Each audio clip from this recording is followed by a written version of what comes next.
Assalamualaikum dan salam Sarawakku sayang. Buletin Ukas edisi petang 10 September 2020 bersama saya Lia Amira Anwarigos. Tumpuan berita. Perpaduan kaum dan agama tidak perlu digunakan dalam kalangan ahli politik sebagai cara untuk meningkatkan populariti mereka.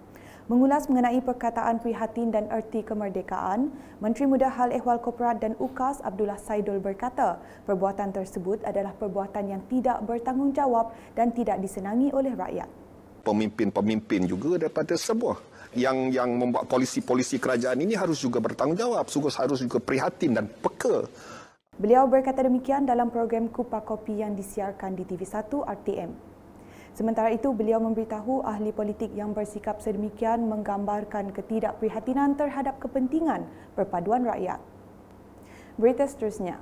Penduduk di Katibas diseru agar terus memberi mandat kepada kerajaan GPS pada pilihan raya negeri akan datang bagi meneruskan kesinambungan pembangunan yang sedia ada. Menurut Menteri Perdagangan Dalam Negeri dan Hal Ehwal Pengguna merangkap Ahli Parlimen Kapit, Dato' Alexander Natalinggi, ini sangat penting untuk membolehkan kerajaan negeri terus menuntut royalti minyak dan Perjanjian Malaysia NA63.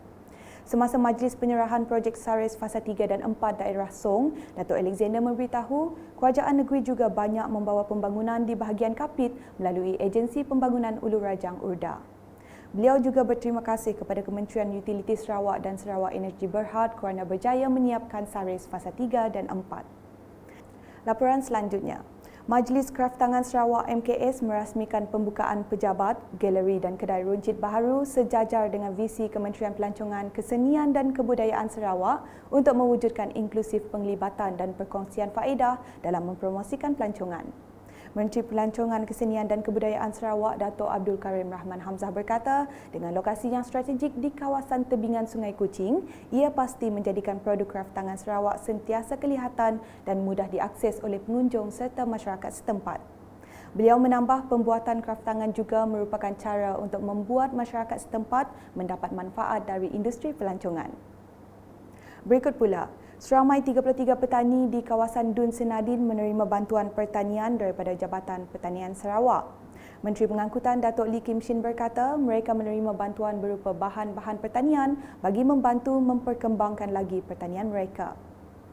33 orang ni mereka lah yang memohon kepada saya untuk mendapat bantuan pertanian.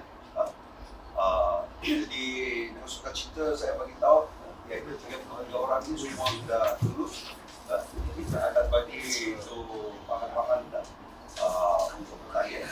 Ya, jumlahnya 33 orang dan jumlah peruntukan yang diberi semua 507,507,000 for 33 farmers.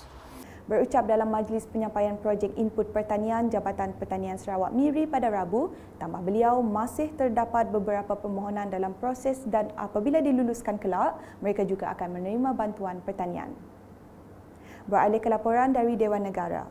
Bagi tahun 2016 sehingga tahun 2020, sejumlah 1.388 bilion ringgit telah diluluskan untuk projek menaik taraf atau membina bilik darjah, asrama, bangunan pentadbiran dan pembangunan semula 291 buah sekolah di Sarawak yang daif dalam tempoh rancangan Malaysia ke-11 RMK11. Timbalan Menteri Pendidikan 1 Senator Datuk Dr. Mahang Sun dalam persidangan Dewan Negara pada Rabu berkata kerajaan telah memperuntukkan sebanyak 100 juta ringgit di bawah program pakej rangsangan ekonomi prihatin rakyat Prihatin 2020 untuk melaksanakan kerja-kerja menaik taraf dan baik pulih sekurang-kurangnya 413 buah sekolah dan kemudahan di negeri Sarawak. Sehingga 31 Ogos 2020, sebanyak 169 projek telah siap.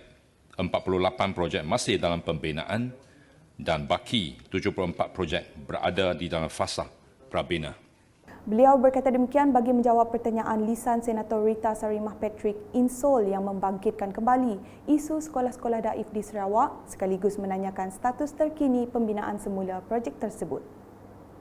Selanjutnya, Hari kedua Perhimpunan Agung Parlimen ASEAN AIPA ke-41 yang berlangsung secara maya pada Rabu menyaksikan Ahli Parlimen Tanjung Manis Yusof Abdul Wahab dari Sarawak mewakili delegasi Malaysia untuk mengemukakan pembentangan dalam mesyuarat jawatan kuasa hal ehwal ekonomi.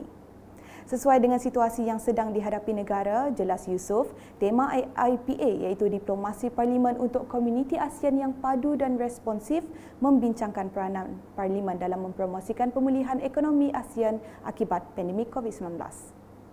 As we are all aware, this COVID-19 pandemic has seriously affected our socio-economic landscape, not only in the ASEAN region, but also the world.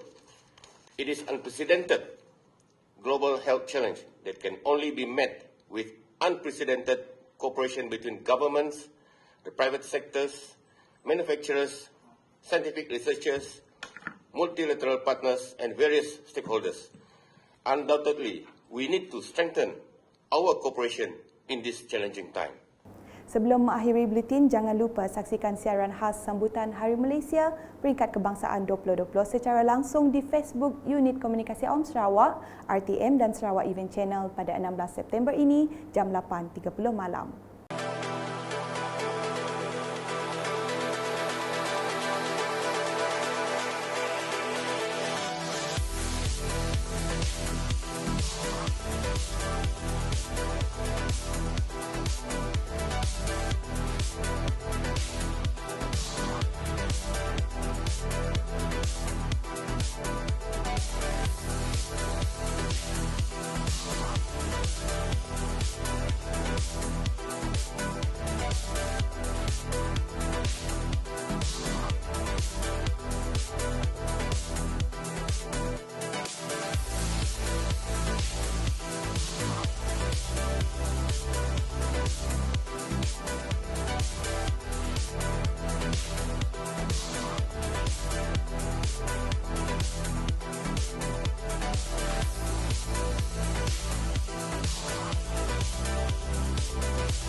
Sekian bersama saya Lia Amira dan kru penerbitan. Ikuti laporan selanjutnya pada edisi malam.